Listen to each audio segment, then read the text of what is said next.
Mazi Okorafor, good morning, sir. Good morning, Sayori. Good morning, our guests in the studio. Yeah. Honestly speaking, Sayori, it is not ready for our business in terms of economy and the rest.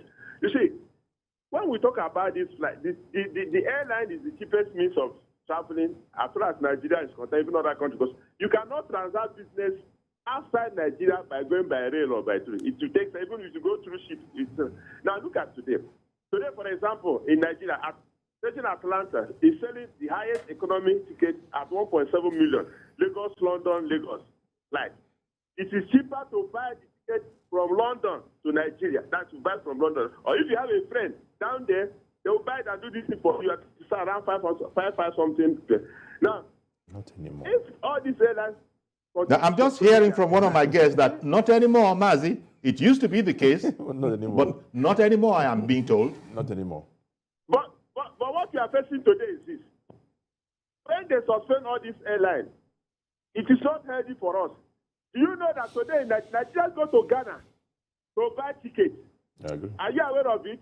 Yeah. Nigerians go to Ghana to buy tickets. If they are traveling outside, they go to Ghana. Is it not boosting the economy of Ghana? Yeah, absolutely. So what is the strength? The question now is this. The airlines are now complaining that central bank refuse to repatriate their money. So what is the federal government? The central bank should do the needful. I agree that the forex is what is the now look at in Angola. Angola the rate is it was 600 naira per dollar. But today in Angola it's 400 naira. What type of magic did they do to bring back that to 400? What is the central bank? Are they not reading history? Are they not reading look, everything ties out with the central bank. Central bank has not to act on what they dictate is affecting Nigerians, the poor masses. Because businessmen go outside to get all this because Nigeria is not producing. We are okay, Mazi. Thank you you for calling in, Mazi. We really appreciate your call. As you know, we always value your comments, your contributions to our topics. This whole matter, I want us to look at it for the understanding of our viewers. That is, those of them who are not, techies and understand it. This whole matter of the funds of airlines, of foreign airlines, being trapped in Nigeria, which has made them begin to take some other kind of action. What's that about? I know it's also forex related, but if they can't get their money out, how has it worsened the situation that we are talking about now? Well, let me take you through the process. There's always a bilateral air service agreement between one country and the other. And in that agreement, you nominate airlines to represent your country. And in representing your country, that means you're asking the cardinal principle that you must reciprocate. But that means the airline you nominate your own country to must operate. But what we have had is that the other airlines have done their own part of the flight. We are not going.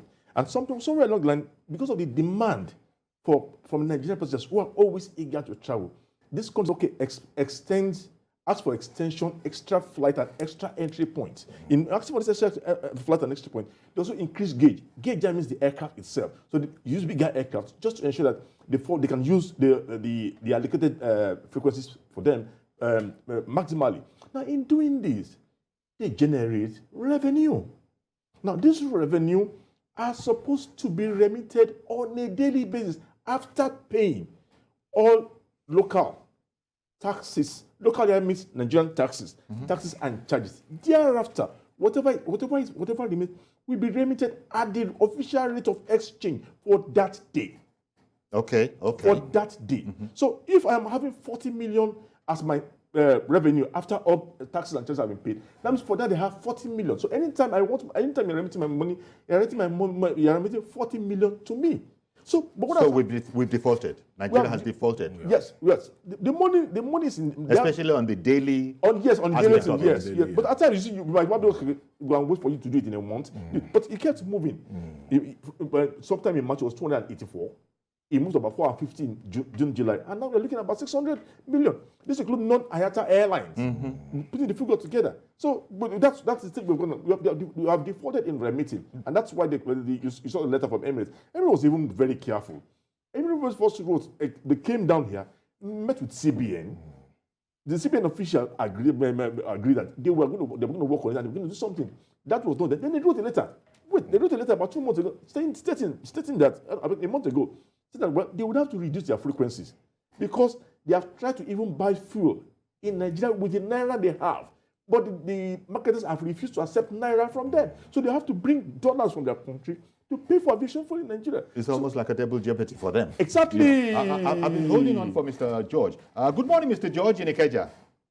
Good morning, Uncle Yori. Thank you for calling in. Good morning. Uncle Yori, I always prefer to address problems from the cause, not from the effects. We have a system.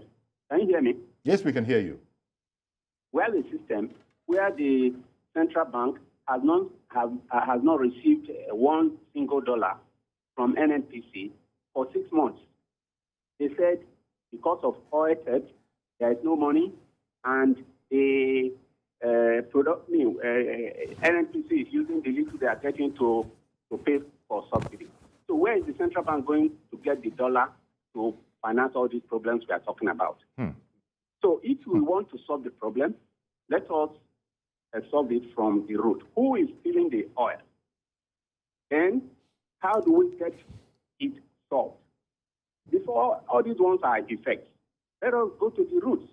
Where it's good somehow that it is coming at this time when so many people are contesting to lead the country.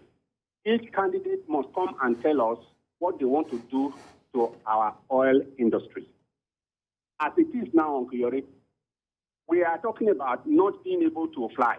How many people we are flying before? Let the government please make our roads safe. If it is safe for me to go from here to Abuja, I can drive my car and go there. Yes. But you cannot go. You can't do that now. Yes. You put your life at risk. And this is in spite of the infrastructure that this administration has concentrated on. In spite of that, there still is the lapse that you're talking about. Thank you very much, Mr. George. It's an interesting question. So, where is the central bank going to get the forex it needs? And also pointing out that NNPC, as he put it quite dramatically, has not received a single dollar yet. Has not deposited a single dollar yet. Yes, I said it earlier that it's very difficult for NNPC to take care of all these responsibility. If you don't earn so much, it's going to be very difficult for you to meet all these requirements. Is this going back to the production capacity of our non-existent refineries? What I'm even going to say is that the CBN would have taken it as a priority to say, yes, you have your money in various banks. So what we're going to do, if we're going to pay you maybe 50 million this month, in another 2 months, we're going to pay you another 50 months, then allow everything to accumulate. We've been in this position before. In 2016, Airlines Trust Fund was over 600 million naira. And I remember the Minister of Aviation mounted pressure on the federal government, on the president, and even the Minister of Finance. And gradually we were able to pay them their money. But somehow, again, we're back to square one. We're back to square one again. We're not saying we shouldn't owe, or we're not saying we shouldn't have delay, but try as much as possible. We should try as much as possible to look at ways we can pay some of these things. Is this part of the political will that you talked about? Is political will also echoing into all of this, the discipline necessary to do? I think we are very indisciplined in Nigeria. Yes, very indisciplined.